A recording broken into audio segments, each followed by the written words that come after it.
សម័យនេះឲ្យបងនៅដាំបាយជាមួយនឹងប្រភេទចក្រានអស់ចក្រានខ្ជុំក៏ដូចជាចក្រានហ្គាសដល់ណាទៀតល្មមនៅពេលផ្លាស់ប្ដូរមកប្រើប្រាស់ជាប្រភេទឆ្នាំងដាំបាយអគ្គិសនីម្ដងអី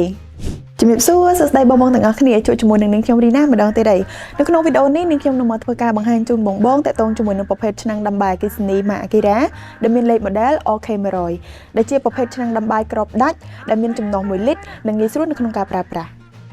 ឆ្នាំងដាំបាយមួយនេះជាប្រភេទឆ្នាំងដាំបាយដែលមានសាច់ពណ៌ខ្មៅដែលងាយស្រួលនៅក្នុងការប្រើប្រាស់ក៏ដូចជាដាំទៅមិនជាប់បាតងាយស្រួលនៅក្នុងការសម្អាតបន្ទាប់ពីបងធ្វើការដាំបាយរួច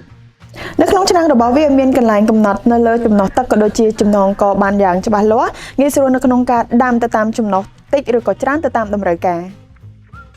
វាពិតជាងាយស្រួលមែនតើដែលគ្រាន់តែបងកំណត់ទៅលើចំនួនទឹកក៏ដូចជាចំនួនអង្ករឲ្យបានត្រឹមត្រូវរួចគ្រាន់តែចុចទៅលើប៊ូតុងនៅក្នុងការចម្អិននៅខាងមុខវានឹងធ្វើការចម្អិនដោយស្វ័យប្រវត្តិជូនទៅកាន់បងតែម្ដងបងអាចរកជាបាននៅឆ្នាំងដាំបាយ Akira មួយ model នេះនៅគ្រប់បណ្ដាសាខាទាំងអស់របស់ក្រុមហ៊ុន Sunsimiko បានណាអរគុណសម្រាប់ការតាមដានទស្សនានៅវីដេអូមួយនេះជួបជាមួយនឹងនាងខ្ញុំរីណានៅក្នុងវីដេអូផ្សេងទៀត